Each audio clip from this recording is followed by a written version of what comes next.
Hello everyone, welcome to our YouTube channel. हमारा आज का डिस्कशन अगेन मैराथन क्लास पे है। मैराथन क्लास की बात करें तो इसमें सारे कॉमर्स बेस्ड एमसीक्यूज ही हैं। हमने पहले भी बताया है कि ये हर एक कॉमर्स बेस्ड कॉम्पिटिटिव एग्जाम के लिए बहुत रेलेवेंट सीरीज है। आप प्रिपरेशन करो आइदर एमकॉम एंट्रेंस एग्जाम की, पीजीटी इकोनॉमिक्स, पीजीटी कॉमर्स या यूजीसी नेट, हर एक एग्जाम में आप देखोगे कि कॉमर्स रिलेटेड एमसीक्यूज आते हैं और ये सारे एमसीक्यूज ना उसी के अकॉर्डिंग ड्राफ्ट किए गए हैं। अच्छा, एक और इन्फॉर्मेशन प्रोवाइड कर दें कि हमने अपने ऐप पे एमकॉम एंट्रेंस एग्जाम के लिए test series, study material, classes already launch कर दी हैं। तो जो भी इंटरेस्टेड स्टूडेंट होंगे जरूर से परचेज करें एंड टेस्ट सीरीज ज्यादा से ज्यादा स्टूडेंट्स परचेज करें सो दैट आपको अपने प्रिपरेशन का एक ओवरऑल आइडिया लग पाए। अब मैराथन क्लास में हमने 18 क्लास ऑलरेडी अपलोड कर दी थी और आज हम लोग डिस्कस करेंगे 19th क्लास पे। आज अगेन बहुत सारे एमसीक्यूज डिस्कस करने वाले हैं और ये सारे एमसीक्यूज आपके एग्जाम के लिए बहुत रेलेवेंट है, तो सबकी प्रिपरेशन आप लोग अच्छे से कर लेना।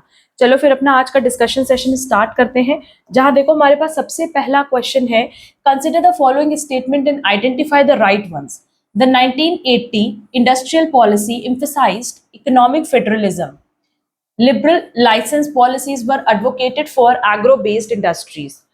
देखो, अगर हम लोग बात करते हैं इंडस्ट्रियल पॉलिसी से रिलेटेड, तो ये भी कॉमर्स से रिलेटेड ही सब्जेक्ट है और इससे भी रिलेटेड क्वेश्चन एग्जाम्स में आते हैं। एंड यहाँ देखो, ये दोनों ही स्टेटमेंट करेक्ट है, first only, second only, both. No doubt correct होगा सी। ये दोनों ही स्टेटमेंट यहाँ करेक्ट है। ये क्वेश्चन लर्न करने वाला है तो प्लीज साथ ही साथ लर्न कर लेना।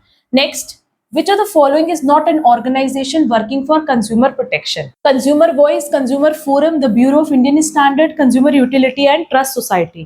अब देखो, अगर हम ऑप्शंस में से बात करें तो ब्यूरो ऑफ इंडियन स्टैंडर्ड, इनका काम क्या होता है कि जो भी प्रोडक्ट होते हैं उनके स्टैंडर्डाइजेशन एंड क्वालिटी को अश्योर करना, ना कि कंज्यूमर प्रोटेक्शन करना। करेक्ट आंसर होगा सी।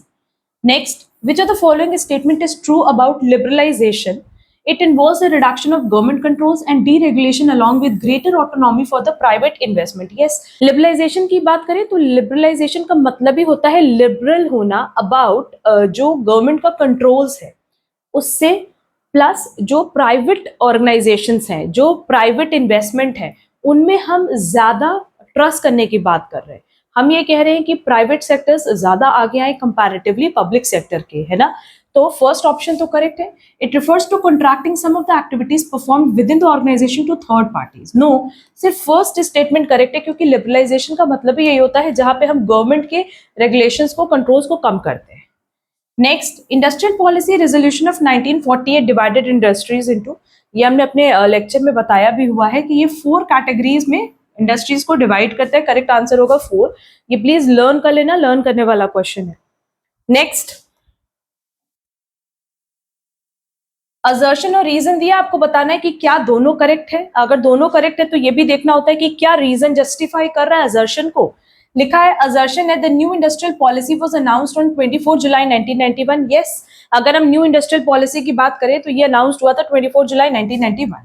रीजन है the new industrial policy was announced by the VP Singh government. No, VP Singh ji ने इसको अनाउंस नहीं किया था, पीवी नरसिम्हा राव ने किया था, और वो भी किसके साथ, विद डॉक्टर मनमोहन सिंह। तो देखो, हमारा रीजन तो करेक्ट है ही नहीं, सिर्फ और सिर्फ असर्शन करेक्ट है। तो करेक्ट आंसर हो जाएगा कि असर्शन ट्रू है but reason is not true, that is reason is false. और क्योंकि जब रीजन फॉल्स है तो ये करेक्ट एक्सप्लेनेशन की बात ही नहीं करेंगे, ठीक है। करेक्ट आंसर हो जाएगा बेटा सी। नेक्स्ट देखो, अगेन हमारे पास क्वेश्चन है असर्शन और रीजन का। कह रहा है industrialisation of an economy is considered synonymous with growth. Yes, अगर इंडस्ट्रियलाइजेशन की बात करें तो जितना ज्यादा इंडस्ट्रियलाइजेशन होगा उतनी ही ज्यादा हमारी इकोनॉमी ग्रो करेगी, ये तो करेक्ट है। Then the transfer of resources from agriculture to industry may be capital और लेबर और बोथ। जो रिसोर्सेज का ट्रांसफर होगा, नो डाउट वो कैपिटल भी हो सकता है, लेबर, मतलब किसी भी तरीके से हो सकता है ना। आप जो इंडस्ट्रियलाइजेशन में काम कर रहे हो, आप लेबर इंटेंसिव टेक्निक यूज कर सकते हो, कैपिटल इंटेंसिव टेक्निक यूज कर सकते हो, या बोथ यूज कर सकते हो। तो नो डाउट ये भी स्टेटमेंट करेक्ट है। बट क्या रीजन करेक्ट एक्सप्लेनेशन है असर्शन का? नो। करेक्ट आंसर हो जाएगा कि नो डाउट असर्शन और रीजन दोनों करेक्ट है but reason is not the correct explanation of assertion. Next, आपको लिस्ट 1 और लिस्ट 2 दी हुई है और आपको ये मैच करना है। बहुत important question exam point of view से। आप देखो, अगर डेप्रिसिएशन की बात करें तो हमने अपने कॉन्सेप्ट क्लास में बताया है कि डेप्रिसिएशन किस पे अप्लाई होता है, ऑन फिक्स्ड असेट। डिप्लीशन किस पे अप्लाई होता है, वेस्टिंग असेट। अमोर्टाइजेशन अप्लाई होता है again on fixed asset but on intangible asset. Depreciation किस पे होता है बेटा? फिक्स्ड एसेट के टैंजिबल एसेट पे, जिसको आप देख सकते हो, टच कर सकते हो, फील कर सकते हो। एंड डिलैपिडेशन होगा डैमेज ड्यू टू बिल्डिंग और other property during tenancy. Tenancy मतलब जब आपने अपने यहाँ किसी टेनेंट को रखा, किसी पर्सन को रेंट पे रखा, तो उस पॉइंट ऑफ टाइम पे बहुत सारी ऐसी चीजें होती है ना जो कि खराब हो जाती है, लिखा भी है कि डैमेज होती है, उसको हम क्या टर्म यूज करते हैं? डिलैबिटेशन। ठीक है, अब यहां देखो जो हमारे पास ऑप्शन होगा वो होगा ए का थर्ड, बी का फर्स्ट, सी का सेकंड एंड डी का फोर्थ। करेक्ट सीक्वेंस क्या हो गया? Third, first, second, fourth. Option देख लेते हैं। यहां देखो बी ऑप्शन में दिया थर्ड, फर्स्ट, सेकंड, फोर्थ, तो करेक्ट आंसर हो जाएगा B. Clear? Next, which Indian accounting standard deals with intangible assets? हमने अकाउंटिंग स्टैंडर्ड्स की जो नंबरिंग है, नाम है, इंड एस की नंबरिंग नाम, ये पूरा अपने चैनल पे एक डिटेल लेक्चर इसका अपलोड किया हुआ है। बार बार बताया भी है कि वो क्लास अच्छे से कवर कर लेना, क्योंकि एग्जाम में आप किसी भी एग्जाम की बात करो, एएस एंड इंड एस से रिलेटेड क्वेश्चंस आते हैं, जहां उनके नाम भी पूछे जाते हैं, नंबर भी पूछे जाते हैं। तो कौन सा इंड एस है इंटैंजिबल एसेट पे? End S 38। Next, match list 1 and list 2। Again देखो हमारे पास दो लिस्ट दी हुई है। इंडाउनमेंट फंड, देखो अगर हम इंडाउनमेंट फंड की बात करें तो इंडाउनमेंट फंड कभी कैपिटलाइज किया जाता है, कभी उसको रेवेन्यू की तरह भी ट्रीट किया जाता है। एंट्रेंस फीस की बात करें तो एंट्रेंस फीस नाम से ही समझ में आ रहा है एज पर गिवन ऑप्शन कि ये एक परमानेंट हमारे पास ऑप्शन होगा सपोर्ट का, मतलब ये रेगुलर टाइप की इनकम हो गई ना, जो आपको हमेशा आएगी। ठीक है, then sale of old asset. अगर सेल ऑफ ओल्ड असेट है तो इसको हम कैसे एडजस्ट करेंगे? अगर इससे फायदा होगा तो इनकम एक्सपेंडिचर में, लॉस होगा तो इनकम एक्सपेंडिचर में। एंड सेल ऑफ न्यूज़पेपर भी हम कहाँ डालेंगे? इनकम एक्सपेंडिचर अकाउंट में। ठीक है, तो देखो इंडाउनमेंट फंड के लिए तो हो गया sometimes capitalized and sometimes treated as revenue income. Entrance fees के लिए हो गया permanent means of support. Sale of old assets के लिए posted to the credit side, any income और loss adjusted in the income and expenditure account. यही होता है ना, जब आप किसी भी ओल्ड एसेट को बेचते हो तो उसमें जो भी फायदा या नुकसान होता है उसको हम कहाँ डालते हैं? इनकम एक्सपेंडिचर में। तो इसका करेक्ट आंसर हो जाएगा सेकंड, और सेल ऑफ न्यूज़पेपर हो जाएगा posted to the credit side. उसको हम हमेशा कहाँ डालते हैं? क्रेडिट साइड में, क्योंकि उससे हमेशा इनकम जनरेट होती है। तो सीक्वेंस क्या हो गया? Third, fourth, second and first, जो कि ऑप्शन डी में दिया है। Clear? Next, when the proprietor withdraws or takes away some goods from the business for his personal use or consumption, he records the withdrawal at। देखो सबसे पहली बात तो अगर आप अपने बिजनेस के ओनर हो और आपने अपने बिजनेस से कुछ ड्रॉ किया है तो उसको आप एज ए ड्रॉइंग दिखाते हो। रीजन बीइंग कि आप बिजनेस एंटिटी कौन से फॉलो कर रहे हो, and as per business entity concept आपके बिजनेस को और आपको अलग अलग पर्सन की तरह ट्रीट किया जाता है। ठीक है, तो वही चीज यहाँ पे भी लिखी है, बट यहाँ ये पूछ रहा है ना कि जो भी गुड्स आप विड्रॉ करोगे अपने बिजनेस से, आप उसको किस पे रिकॉर्ड करोगे? At selling price, at cost price, और एट सेलिंग प्राइस और cost price whichever is higher whichever is lower. आप जब भी अपने गुड्स को विड्रॉ करोगे तो सेलिंग प्राइस पे आप उसको कभी भी बुक्स में रिकॉर्ड नहीं करते। आप सिंपली क्या करते हो? जितने पे आपने ड्रॉ किया उतने पे ही आप रिकॉर्ड करोगे, that is eight cost price. That is हमारा करेक्ट आंसर हो जाएगा B. Next, what are the ways of creating secret reserves?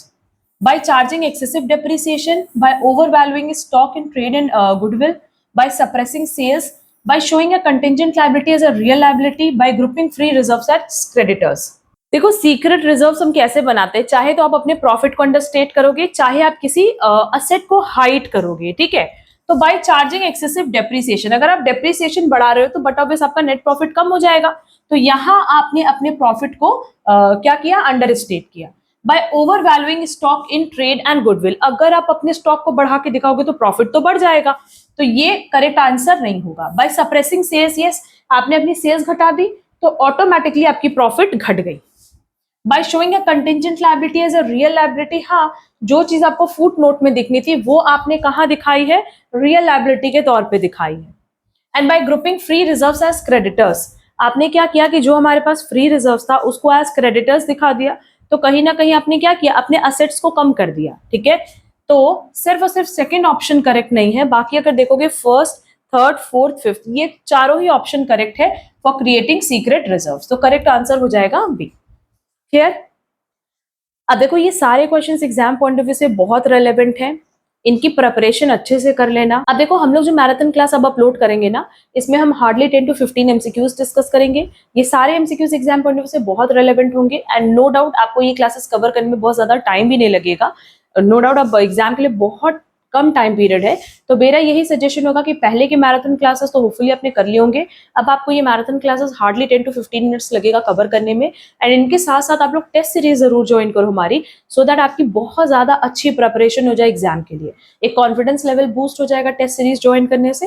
And test series आप कैसे ज्वाइन करोगे, सिंपली आप हमारे ऐप से परचेज कर सकते हो। अगर आपको आज का क्लास यूजफुल लगा है तो प्लीज वीडियो को लाइक कमेंट शेयर जरूर करना। चैनल पे नए हो तो चैनल सब्सक्राइब जरूर कर देना। एंड हमारी 3 जो प्लेलिस्ट है related to past year question papers, related to practice set of MCom entrance exam and marathon classes, ये तीनों प्लेलिस्ट आप लोग प्लीज कवर कर लो सो दैट एग्जाम में बहुत ज्यादा हेल्प मिल जाएगी क्वेश्चन सॉल्व करने में।